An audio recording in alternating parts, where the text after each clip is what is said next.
दोस्तों, हमारी पृथ्वी अनेक रहस्यों से भरी पड़ी है। इन्हीं में से एक रहस्य है नॉर्थ सेंटिनल आइलैंड। जी हाँ दोस्तों, आज की इस वीडियो में हम आपको भारत के एक ऐसे रहस्यमय आइलैंड के बारे में बताने जा रहे हैं जिसे देखने के बाद आप पूरी तरह से चौंक जाएंगे। वीडियो को देखने से पहले आपके मन में कुछ प्रश्न आ रहे होंगे कि आखिर क्यों ये आइलैंड हमारी दुनिया से पूरी तरह अलग है। वीडियो शुरू करने से पहले अगर आप हमारे YouTube चैनल पर नए हैं तो चैनल को सब्सक्राइब और बेल आइकन को दबाकर हमें सपोर्ट जरूर करें। तो दोस्तों, वापस चलते हैं हमारे आज के टॉपिक नॉर्थ सेंटिनल आइलैंड की ओर। सबसे पहले हम आपको बताते हैं कि नॉर्थ सेंटिनल आइलैंड क्या है।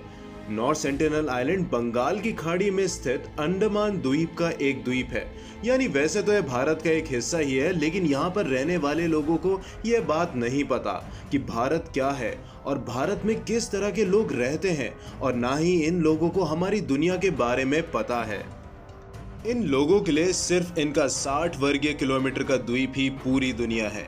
यहाँ पर रहने वाले लोगों को अपने द्वीप के अलावा कुछ भी नहीं पता है, और इसके अलावा अगर इनके पास हमारे लोग जाते हैं तो इनकी नज़र में वह सब एलियंस है और उनसे इस जनजाति को बहुत ज़्यादा खतरा है। इसलिए ये देखते ही उन्हें मारने की सोचते हैं और मार भी देते हैं। इसीलिए इस आइलैंड पर किसी भी इंसान का जाना मना है और उसके ऊपर भारत सरकार ने पाबंदी लगा दी है ताकि इस जनजाति को सुरक्षित रखा जा सके और हमारी दुनिया से जाने वाले लोगों को अपनी जान गंवानी ना पड़े, क्योंकि ये लोग तीर और भाले चलाने में बहुत ज़्यादा तेज़ होते हैं और ये किसी भी इंसान की जान ले सकते हैं। ऐसा माना जाता है कि इन आदिवासियों द्वारा इस आइलैंड पर पिछले 60,000 सालों से निवास किया जा रहा है। इनकी संख्या 50 से 100 के बीच हो सकती है। यह लोग यहाँ पर होने वाले फलों को खाते हैं, साथ ही तीर और भालों का प्रयोग शिकार करने में करते हैं। इन आदिवासियों को शायद अभी तक खेती करना भी नहीं आता है। इस आइलैंड के इतिहास पर गौर करें तो ऐसा माना जाता है कि इस आइलैंड को सबसे पहली बार फेमस एक्सप्लोरर मार्को पोलो ने 13वीं शताब्दी में खोजा था, और उन्होंने उसी समय यह बात कही थी कि इस जनजाति के लोग अपनी जाति के लोगों को छोड़कर दूसरी किसी भी जाति के लोगों को मारकर खाने में बिल्कुल नहीं हिचकिचाते। इसके बाद ईस्ट इंडिया कंपनी के लोगों का यह कहना था कि वे इस आइलैंड के पास से जब गुजरे थे तो यहाँ पर उन्हें कुछ हलचल भी दिखी थी। के बाद 1867 में भारतीय व्यापारी जहाज वहां से गुजर रहा था और उस वक्त मानसून का समय था, जिसके कारण समुद्र में बहुत तेज लहरें उठ रही थी और इसी वजह से भारतीय व्यापारी जहाज एक चट्टान से टकरा गया, जिसके कारण वह वहीं पर ही फंस गया। और इस जहाज में सवार लगभग 106 से ज़्यादा लोगों ने अपनी जान बचाने के लिए आइलैंड पर पहुंचे और वहीं पर ही सेंटिनल आइलैंड के लोगों ने उन पर हमला कर दिया और ये लोग अपनी जान बचाने के लिए वापस समुद्र में कूदे और वहां से गुजर रहा था एक रॉयल नेवी का जहाज, जिन्होंने इन सब लोगों की जान बचा ली। 1956 में भारत सरकार द्वारा इन लोगों की जनजाति को बचाने के लिए एक कानून बनाया गया, जिससे कि आइलैंड के ऊपर 10 किलोमीटर के एरिया में बाहरी दुनिया का कोई भी आदमी नहीं जाएगा, जिसकी सुरक्षा इंडियन नेवी करती है। क्योंकि इन लोगों की रोग प्रतिरोधकता शक्ति बहुत कम होती है, जिसके कारण हमारी दुनिया के लोगों की बीमारी अगर इन्हें एक बार लग जाए तो इनकी मृत्यु निश्चित है। अगर हमारी छोटी से छोटी बीमारी, इनको खांसी या जुकाम भी लग जाए तो इनकी मृत्यु हो जाती है।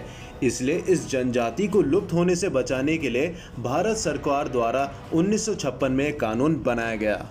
1974 में नेशनल जियोग्राफी की टीम को इस आइलैंड की डॉक्यूमेंट्री बनाने की इजाज़त मिल गई, जिसके लिए वह अपने जहाज के जरिए इस आइलैंड पर पहुंचे। लेकिन आइलैंड के लोगों ने इस जहाज को अपनी तरफ आता देख उनके ऊपर तीर और भालों से अटैक कर दिया, जिसके कारण एक तीर डायरेक्टर के पाँव में भी लग गया और उसके बाद डॉक्यूमेंट्री को बीच में छोड़ना पड़ा और वह सब अपनी जान बचाकर वापस भाग गए। 1991 में भारत के त्रिलोकनाथ पंडित अपने एक जहाज के जरिए इन लोगों तक पहुंचे और इतिहास में पहली बार ऐसा हुआ था कि इन लोगों ने किसी बाहरी आदमी पर हमला नहीं किया। त्रिलोकनाथ पंडित ने इन लोगों को नारियल दिया, जिसके कारण ये लोग बहुत खुश हुए, क्योंकि इन लोगों को नारियल बहुत पसंद था। लेकिन इनके आइलैंड पर नारियल नहीं होते, जिसके कारण इन लोगों ने इनके ऊपर हमला नहीं किया। 2004 में एक बार सुनामी आई थी जिससे बहुत ज़्यादा तबाही हुई थी और उससे अंडमान निकोबार में भी बहुत ज़्यादा तबाही हुई थी। और इसी के चलते इन जनजाति को देखने के लिए भारतीय इंडियन एयरफोर्स के एलीट इंडियन एयरफोर्स का एक हेलीकॉप्टर इस आइलैंड के ऊपर पहुंचा, लेकिन इन लोगों ने उन पर भी तीर और भालों से हमला करना शुरू कर दिया, जिसके बाद हेलीकॉप्टर को वहां से वापस लौटना पड़ा।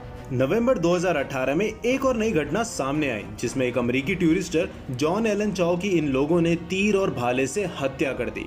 वैसे तो यहाँ पर जाने में पाबंदी लगाई गई है, लेकिन जॉन एलन चाओ ने कुछ मछुआरों को पैसे खिलाकर यहाँ पर पहुँच गए और फिर इसके बाद इन लोगों ने जॉन एलन चाओ की तीर और भाले से हत्या कर दी, जैसा कि हर किसी को मार डालते हैं। लेकिन अब जॉन एलन चाओ की लाश को लाना वहाँ से बहुत मुश्किल हो गया है, क्योंकि जब भी ये लोग अपने आसपास किसी भारी आदमी को देखते हैं तो उनके ऊपर तीर और भाले से हमला कर देते हैं। फिलहाल उन मछुआरों को गिरफ्तार कर लिया गया है जिन्होंने जॉन एलन चाओ को वहाँ पर लेकर गए थे। अब तो आप जान ही गए होंगे कि इस आइलैंड पर जाना कितना खतरनाक हो सकता है। आपको ये वीडियो कैसी लगी कमेंट सेक्शन पर अपनी राय ज़रूर दें।